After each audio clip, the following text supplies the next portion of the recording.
বাংলাদেশে যদি কোনো রাজনৈতিক দল বা প্রগতিশীল চর্চা নাও থাকে, তাও আপনি দেখবেন সমাজে 20 থেকে 25% মানুষ এই চেতনায় গড়ে উঠছে, যারা মনে করে যে ধর্ম হচ্ছে আমাদের প্রগতির অন্তরায়। আমি কি ভুল কিছু বললাম? এই যে 25% আর 25% মুখোমুখি দাঁড়িয়ে যাচ্ছে আমাদের সমাজ থেকে, এই দ্বন্দ্ব আমাদের নিচ থেকে উঠে আসছে, এই দ্বন্দ্ব। সেই জন্য আপনি দেখবেন যারা ইসলামকে এখান থেকে দূরীভূত করতে চায়, যারা মুসলমানিত্বকে মুছে দিতে চায়, তারা তাদের আন্তর্জাতিক প্রভু সমস্ত শক্তি সমস্ত অর্থ ব্যয় করেও এখন পর্যন্ত তারা সফল হতে পারে নাই। ঠিক এর উপরের দিকে আবার খারাপ দৃশ্য আছে।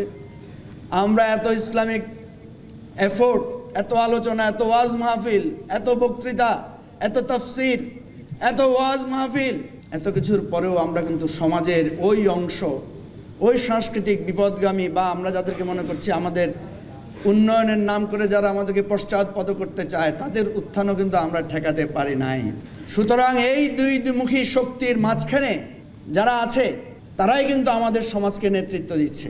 আমি জোরে জোরে যখন কলেমা শাহাদাত পড়ছিলাম, তখন আশেপাশে সবাই আমার দিকে তাকাচ্ছিল। একটু পরে দেখলাম আমার সাথে আরও 5-7 জন এসে কলেমা শাহাদাত পড়া শুরু করলো। কিছুক্ষণ পরে দেখলাম মহিলারা সবাই মাথায় কাপড় দিয়ে দিল, এবং আরও অনেককে দেখলাম একই সাথে সাথে কলেমা শাহাদাত পড়ছে। এবং যারা কলেমা শাহাদাত পড়ছে তাদের মুখের দিকে আমি অনেকে তাকিয়ে দেখলাম তারা শুদ্ধভাবে কলেমা শাহাদাত পড়তে পারছেন না। আমার খুব অন্তরে কষ্ট লাগলো যে এটা আমাদের সমাজ সংস্কৃতি। প্রতিনিয়ত আমরা মানুষকে দাফন করি, কবরস্থ করি, সেখানে কিন্তু আমরা মোনাজাতও করেছি, এবং নারী পুরুষ একসাথে মোনাজাত করেছে, এটা সেখানে সেটা ভিন্ন পরিবেশ, সেটা অন্য জিনিস। আমি যে কথাটা বলতে চেয়েছি, আমাদেরকে জ্ঞান এবং বিজ্ঞানের মাধ্যমে যোগ্যতা দিয়ে এই যে আজকে একটা সুন্দর পেপার এখানে হাজির করা হয়েছে, এইভাবে বুদ্ধিবৃত্তিক মোকাবেলা করতে হবে। আমি আজকে এই মঞ্চে দাঁড়িয়ে চ্যালেঞ্জ দিচ্ছি, যারা এই সংস্কার কমিশনের রিপোর্ট তৈরি করেছেন, আপনাদের সাথে ওপেন বিতর্ক হবে। আপনারা যে প্রস্তাবনা দিয়েছেন, এটা বাংলাদেশের সমাজ সংস্কৃতি, মানুষের বিশ্বাসকে আপনারা এখানে ইনক্লুসিভিটির খেলাফ করেছেন, আপনারা সেটা অন্তর্ভুক্ত করেন নাই।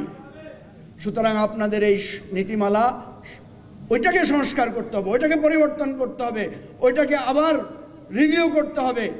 বিতর্কের আহ্বান নেন, বিতর্ক করেন। খুব লাস্ট একটা কথা বলে শেষ করছি, ভিক্ষাবৃত্তি কোনো পেশা হতে পারে না। কারণ একজন মানুষ অত্যন্ত অসহায় হয়ে বিপদে পড়ে ভিক্ষাবৃত্তি করে। ভিক্ষুকদেরকে আমরা কি করি? পুনর্বাসন করি।